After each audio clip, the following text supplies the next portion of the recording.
Maharashtra today 24 news सत्य परिस्थितीचा सविस्तर आढावा। खासगी प्रवासी बस पुलावरून नदीत कोसळल्यानं मोठी खळबळ उडाली। ही घटना मेळघाटातील सोमाडोह परिसरात धारणीजवळ घडली।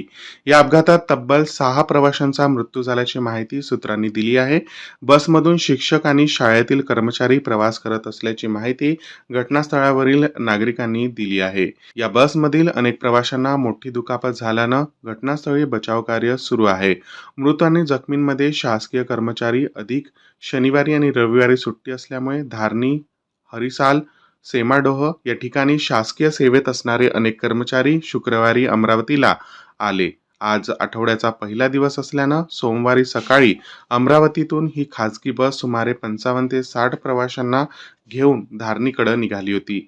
सीमाडोह जवळ खासगी बस नदीत कोसळताच अनेक प्रवासी एकमेकांच्या अंगावर दबले। सेमाडोह येथील रहिवाशांनी बसमधील प्रवाशांना वाचवण्याचा शर्यतीचा प्रयत्न केला। घटनास्थळीत 4 जण दगावले होते, तर 2 उपचारासाठी रुग्णवाहिकेतून परतवाड्याच्या दिशेनं निघाले असतानाच रस्त्यात दगावले।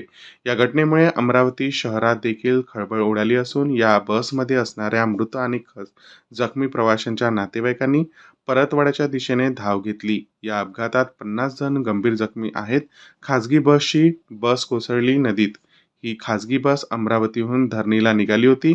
खासगी ट्रॅव्हल्स कंपनीची बस नेहमीप्रमाणे सकाळी 6 वाजता अमरावती इथून धारणीला निघाली। सकाळी 8:30 वाजेच्या सुमारास सेमाडोह इथल्या भूतखोरा परिसरात धोक्याच्या वळणावर असणाऱ्या नदीच्या पुलावर बस चालकांचा नियंत्रण सुटलं आणि तो बस पुलाखाली नदीत कोसळली। घटनास्थळावर प्रचंड आक्रोश सुरू झाल्यानं परिसरातील नागरिकांनी घटनास्थळावर धाव घेतली। घटनास्थळावर बचाव कार्य सुरू। हा अपघात घडताच सेमाडोह इथले नागरिक घटनास्थळी धावून गेले। व्याघ्र प्रकल्पाचे कर्मचारी देखील घटनास्थळी पोहोचले। नदीत कोसळलेल्या अपघातग्रस्त बसमधील प्रवाशांना सुरक्षित बाहेर काढण्यासाठी प्रयत्न करण्यात आले।